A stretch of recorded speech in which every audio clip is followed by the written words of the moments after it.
Great. Well, should we move on to the next question? This is really good.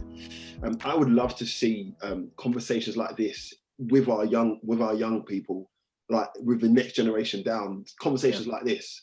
Yeah. You know, I think people, especially people watching, you might feel that Sunday school was, you know, learning a Bible verse and hearing stories about Noah over and over again. But actually, our discipleship actually should, I mean, please, if you're watching this and that's what your church does, please do not take offense to that. But actually, our children, our younger generation, my boy, when he's growing up and he's a teenager, he's going to be talking about everything from sexuality to philosophy in school. So we should be able to have these conversations at that level in our Sunday school and in our youth groups. So maybe that's even a good start, a good talking point. And stick a record on there, just make sure the parents don't hear. But let's jump into the next question. How can the BAME community, what can the BAME community do to draw near and closer to our white brothers and sisters in the church? And vice versa, I think the question says. It does, but what we do was we'll split it into two. I think the reason why when Pastor Clive and Fraser and I were talking about just this gathering today, the reason why we did it this way is because I think there was a lot of pressure and responsibility on our white brothers and sisters to automatically start getting better at this. This is your problem, come on, fix it. And actually, kingdom, there's so much more ownership in the kingdom of God. It's like, cool, how can I serve it? And some would argue, well, we've been doing this for years. Black BAME community have been putting up with stuff for years. Yeah, but still, Christ said it's our humble heart. It's a humility. It's a blessed are the meek. Our stance is important. And so in effect, change starts with us. And then we can put the shoe on the other foot and go, cool, you know, for those who are watching who might be a white brother and sister, what do you feel you can, what can we do? You know, so that's why we're starting with this way around. Is that all right? Yeah. I would say, so it's an interesting question, Jake, because I would say currently at work, I'm involved in the diversity and inclusion within my department and within the wider team, because there have been a lot of challenges within the work. I think I'm comfortable saying that there's a lot of colleagues who have experienced overt racism. It's not even the type where, you know, it's not subtle. However, one of the things I've come to realize over the I guess since the George Floyd incident is we're going to have to come to the middle. We're going to have to come to that point where it's the only way to get the change to happen is to actually meet in the middle, not in terms of compromise, but meet in the middle to get a shared understanding. However, and I think in some ways this helps answer the question Rich asked earlier, which is there's a lot of reluctance on our part to speak about this because there have been historical ramifications for those who speak up, who talk about what's happened with racism, how that's affected them. However, that's too many howevers, but this doesn't really exist in the church because in the church, there's no ramifications for speaking up. So I think the first step, like we've already said, is around the conversations. And then really, I think the main thing when we speak about diversity, I think inclusion is the thing that's more important. So so diversity is being asked to the party. Inclusion is being asked to dance while you're at the party. So I think that's essentially how we need to look at this. We need to look at it from perspective of, you know, whatever it may be, whether it's a group that we're putting together, a dinner around at our house, we need to be able to start having shared experiences where we could talk to each other about the different things. Because the thing that really centers us, the thing that bridges the gap between our race is the fact that we're Christian. And that's the most important thing. So I think there's that coming together in the middle, talking about experiences, living and sharing those experiences with one another, because that in turn means that people could go away from those conversations, go away from that meeting point and take that into their daily lives. And that starts to create change within society. So that would be my own take for what we can do. So good. Jay, do you have any thoughts? Yeah, I don't know if this fits into this question, but I think the whole issue of racism is such a deep wound, and the spiritual impact of that on our hearts and people's children and their children's children is huge. And just when Pastor Clive was reading or sharing the story about the Samaritan, the bit that jumped out to me was about tending to the wounds. And I feel like this is a time, I was kind of nervous about joining this conversation because I knew this is not just a conversation and that we would all carry this differently going forward with whatever God leads us to do. But it's a time to tend to those wounds in the places that God has placed us with those people that are around us.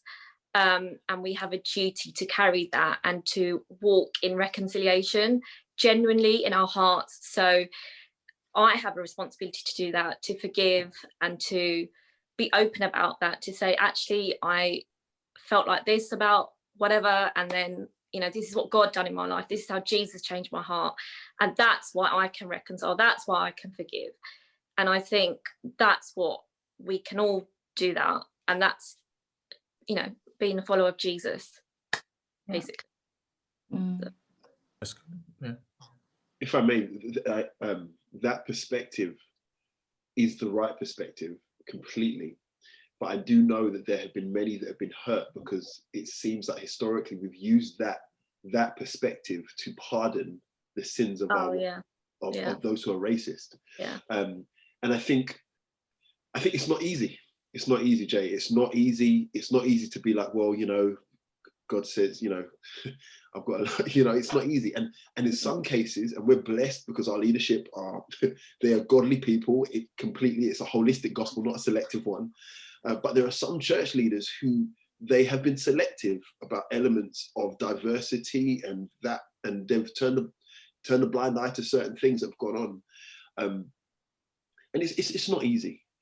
I feel, and again, this conversation centers around us as a church, as Kingdom Faith. We're not, we're trying to sort out our own house and be for our own house. I feel like there is a lot to be said, and I think this is a starting point. There's a lot to be said about exposing. It's kind of what Rich said as well: exposing certain things, exposing to various perspectives, and starting there and being like, "Hey, yeah, there's this wound that I had, but I'm okay talking about it." And as long as you might make you uncomfortable, but I'm willing to talk about it if you're willing to listen. That immediately produces empathy, or sympathy. Because obviously the other person hasn't gone through it, so it's sympathy. And that automatically, it feels like that will draw us together, and that's where that perspective, Jade, can be sustained, and it centers around Jesus, and it centers around that part of Scripture that says, "Tend to the wounds." Fundamentally, we're asking for our white brothers and sisters to help us tend to our wounds, aren't we? But again, perspective is everything with these things. Forgive me, it's just so good. What's coming out of this conversation alone is so good. Hazel, did you have any ideas, any thoughts concerning drawing closer as a community? Yeah, no, I agree with what Jay was saying about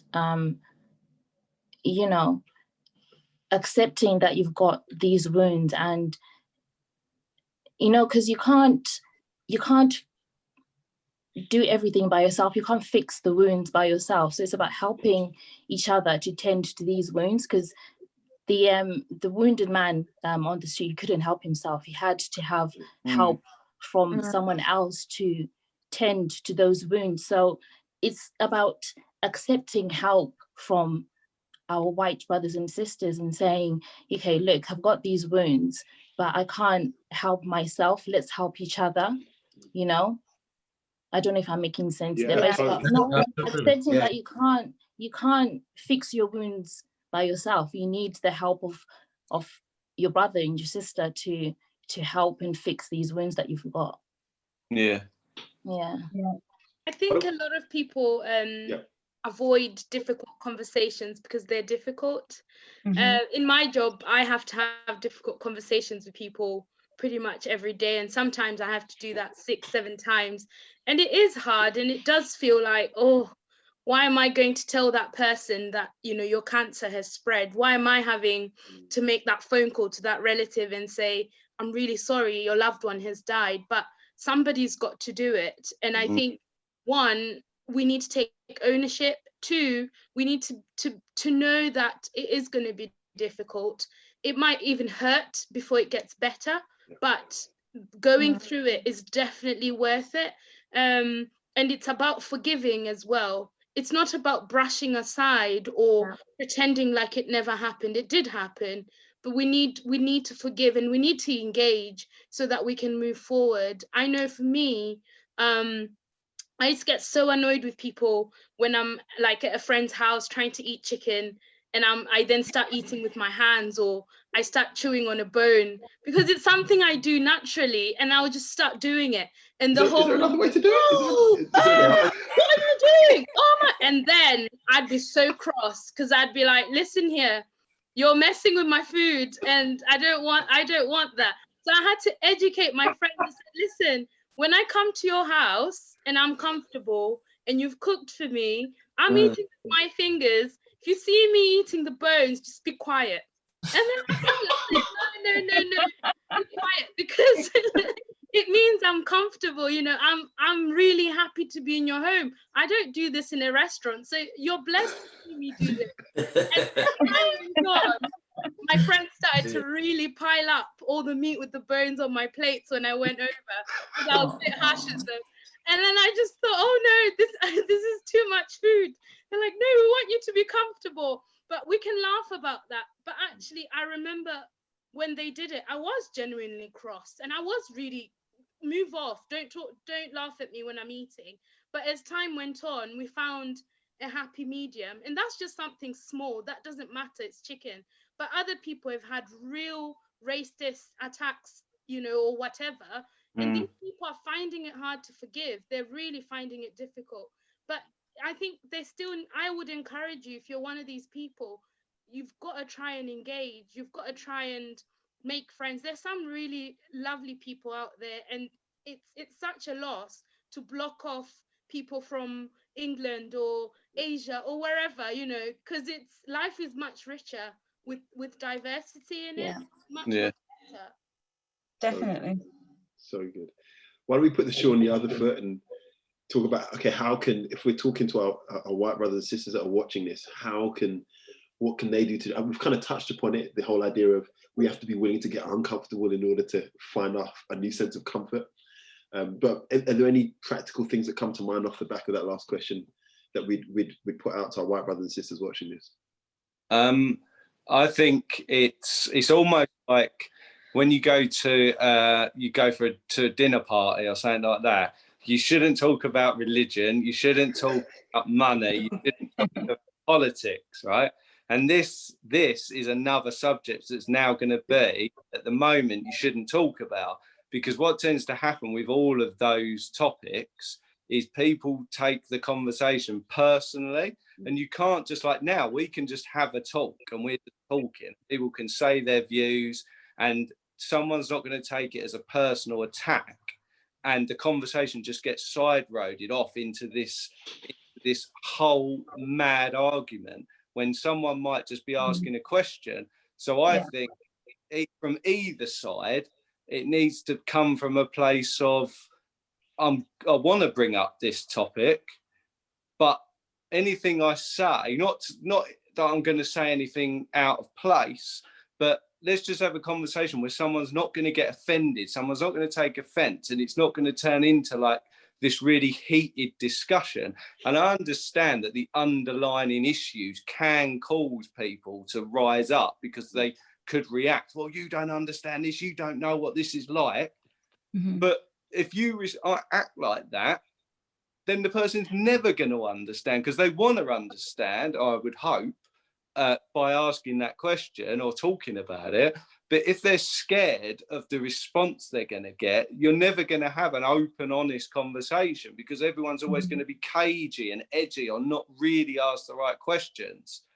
So I think it needs to be like all of us, and we just need to be open and just have an honest conversation and not take offense to it. Just talk without getting emotionally pulled into the conversation. I mean, I found something quite weird happening to me when all of this kicked off. I've never fought anything, but after this, I don't know if this really comes into the gist of what I'm saying, but I just thought I'd say it. Sometimes when it's all kicking off, I'd be walking down the road and I might see like an African guy, and then suddenly in myself, I suddenly think, oh, how should I be? Should I say hello? Should I not? If I don't respond, or if I don't give him like an all right, mate, or whatever, does he then think I'm against him? Or does he then think that I'm not respecting him or whatever? And I've never, ever thought anything like that. But when all of this off, it just gave me little things in my head that I would just think for a split second. And, that's not normal. So good. I'm probably You definitely can say hello. Being honest. It's good. No, and I think I really do sympathize for the white counterparts who actually want to understand this. And I think maybe what I could say is, it's not, this whole conversation is not about trying to undo what's been done in the past, because we can't go back and change whatever happened back then when racism used to be like really rife. But it's about, now that we know what we know, how can we make it better? And I think from both ends, it's not, I shouldn't always have this opinion that just because you don't know it's because you're ignorant. But in the same vein, coming into a discussion, I think, like I said to Jake, we wanted to make sure we came in prepared about what we're going to say. So if you're going into a conversation about this with someone, it's not enough to just want to know, but not actually have any knowledge yourself. So I think on both ends, we need to take accountability of wanting to educate ourselves first before having the conversation, because maybe that's how we avoid those sticky situations or heated arguments, because we're coming into the conversation not in an insensitive way, but because we don't have enough knowledge, it then comes across as being insensitive. I don't know if that makes sense. Yeah. So good. So good. I think as well, if it was me, I would want some prior notification that you would like to discuss race at 7:30 p.m. over dinner. I'm sorry, because sometimes people think, ooh, I have some question. I'm extra. And they want to just brainstorm their questions, and I'm not ready, or maybe you're going to touch on some things and it might get uncomfortable. And maybe it's a dinner with 10 other people, and some of the stuff that's happened is actually quite private or quite hurtful, and I'm not willing to share. So I think if you genuinely would like to ask some questions, it's probably a bit more appropriate if you would message someone and say, hey, I want to chat to you. Take me out for coffee, buy me a coffee. Hey. Then that's probably a bit more, you're going to get a little bit more from someone like me when it's one-to-one or maybe 4 people maximum. It's not a very big group, or it's in a life group, there's trust there. Because I think when everything kicked off, my inbox was so full with the two extremes. The person who was very sorry, very guilty, and now they want to chat tonight if I can and ask me questions. I'm so sorry. I was just like, no, because you feel bad and I'm not going to alleviate that for you. And I'm not going to make you feel bad for what's going on in America either. But if you would like to have a genuine conversation about some of the nuances of race or some of my struggles, 100%, I will 100% have a word with you on a Saturday at 10 a.m. when I've rested a bit. So I think it's also about being sensitive to the people we are asking the question, black or white, because I've had some English friends who I've wanted to chat to and get to know a bit better. And I've picked my moment. I haven't just seen them somewhere and jumped on it and been like, here are my top 10 questions about your life or what's going on for you. Because I still think we can still use that human wisdom and that sensitivity with these topics and any other topic that involves people and people's lives. Good. Yeah, I think it's just, oh, sorry. Pass the Clive, go for it, and then Hazel. No, I think these types of conversations are great, because what it does, I think it breaks down the thinking sometimes, or the mindset that is it okay to ask someone, can I have a conversation with you? And if I do, would that person get upset if I say, well, can I ask you some questions? And I think it's partly what Richard was saying. You know, I think because white people often are the perpetrators of, you know, what we're talking about, to then say, hey, would it be all right to have a chat, feels like you're rubbing salt into the wound, but that's not the intention. Do you know what I mean? And the flip side of that, I think, is for white people to approach a conversation, actually acknowledging and saying, we've caused some problems here, and I'm sorry, and I'm coming with a heart of, I want this to go forward in a completely different way. And I think that for me, you know, is really important, to have that kind of approach to a conversation. That I never approach a conversation from a side's point of view. I don't come at it at, right, you're on one side and I'm on another. I come at a conversation saying, right, now we're all on a journey together. There's some bumps in the road, and we need to work out some of the bumps in the road so that we can walk together in a more healthy way, in a better way. Because then it's much easier to have a conversation rather than an argument. Who's right, who's wrong, or I've upset you, you've upset me, I've offended you, and this and the other. But actually, it's like, if we're walking together, but there's a bump in the road called racism, or misunderstanding, or somebody's hurt, and I don't think, well, they should just deal with it. You know, actually, it's like, well, help me understand that so that I can tend to that wound in that sense. But we're going to walk together, because what the guy did in the story, he took the guy to the inn, he went with him, he stayed with him overnight, and then he came back because he wanted to continue what he'd started. How long was he away for? We don't know, on his travels, before he came back to see how the guy was doing. So what the story shows, this is an ongoing relationship where people want to invest in the person, and I think that from if I put it from a white point of view, is we need to see this conversation not just, oh, how do we sort this out, but we need to see it as an investment of relationship and friendship, in that sense. And maybe just to chuck something else in, often when Jesus, like we've already said, he hung out at people's houses, ate together, the religious people looked at him and said, what are you doing? You know, you're hanging out with people that we just don't think you should hang out with. And I think discipleship is as much about what people see lived out as it is in terms of what he said. And I think friendships between white and black people that are genuine friendships, that I think speaks as much to people as saying something, because we're living something out and expressing it in very real ways. So good. Let's just have Hazel before we move to the last question. Hazel. Oh yeah, but I actually forgot what I was gonna say there.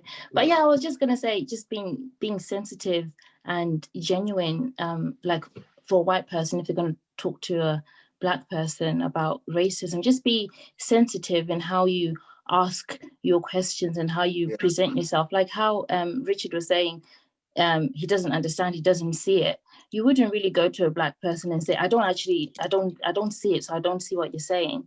Try and understand where they're coming from, and it's not an argument at the end of the day. It's about understanding how someone has experienced life, how they have seen things happen to them. It's about understanding and being genuine in how you ask your questions.